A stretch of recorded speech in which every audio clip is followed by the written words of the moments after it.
Les charges patronales en Israël, c'est une question qui revient tout le temps. Sont-elles vraiment aussi basses qu'on le dit? Comment ça se structure exactement? Allez, aujourd'hui, on décortique ce sujet pour y voir beaucoup plus clair. Alors, la question que beaucoup se posent, ces fameuses charges patronales si faibles en Israël, c'est un mythe ou c'est une réalité? Eh bien, la réponse, elle est plutôt directe. Non, ce n'est absolument pas un mythe. Et on va voir pourquoi. Pour bien mettre les choses en perspective, faisons une petite comparaison rapide avec le système français.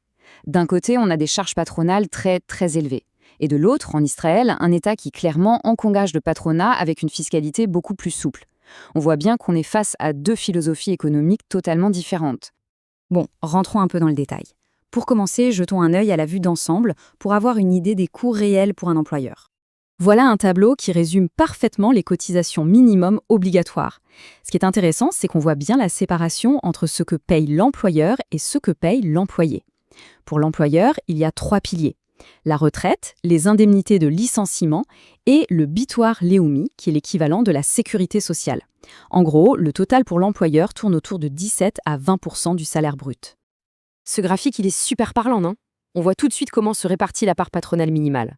Le gros du gâteau, ce sont la retraite et les indemnités de licenciement, les fameux PITSWIM. Le système est finalement assez simple à comprendre.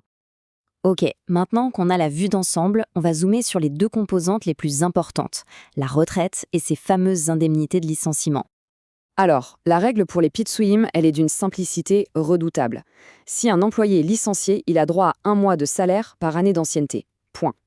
Et donc, pour se préparer à cette possibilité, l'employeur est obligé de mettre de côté au minimum 6% du salaire chaque mois dans un fonds qui est dédié à ça. Passons à la retraite. À partir de quand est-ce que ça devient obligatoire? C'est simple. La cotisation démarre une fois que l'employeur a dépassé les 3 mois d'ancienneté. Et à ce moment-là, attention, l'employeur doit verser les cotisations de manière rétroactive pour couvrir ces 3 premiers mois. Mais bien sûr, il y a une exception importante à connaître. Pour un nouvel immigrant, un Olé Hadash, ou pour quelqu'un qui n'a jamais cotisé pour sa retraite en Israël, la cotisation ne devient obligatoire qu'après 6 mois. Et le point le plus crucial ici, c'est qu'il n'y a pas de rétroactivité. Voilà un autre point essentiel, le plafond de cotisation. En théorie, les charges, c'est un pourcentage du salaire brut. Mais si le salaire dépasse le salaire moyen national, qui est fixé à 12 536 shekels pour 2025, l'employeur a le droit, c'est une option, de ne cotiser que sur la base de ce plafond. Pour que tout ça devienne vraiment concret, rien ne vaut un bon exemple pratique, alors on va prendre le cas de Lucas. Alors voilà la situation. Lucas travaille depuis 3 ans. Il a un salaire de 15 000 shekels par mois. Et son employeur, lui, a choisi d'utiliser l'option de plafonner les cotisations au salaire moyen. Maintenant, imaginez, Lucas vient d'être licencié. Qu'est-ce qui se passe?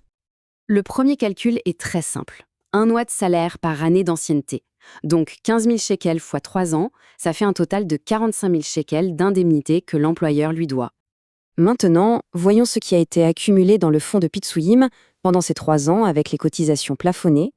Grâce à ces versements mensuels, 20 600 shekels ont déjà été mis de côté. On arrive donc à la conclusion logique de tout ça. L'employeur doit compléter la différence de sa poche. Sur les 45 000 shekels qu'il doit, on retire les 20 600 qui sont déjà dans le fonds et ça nous laisse un solde de 24 400 shekels à payer directement à Lucas. Alors, après tous ces chiffres et ces exemples, quelle est la grande idée à retenir de tout ce système?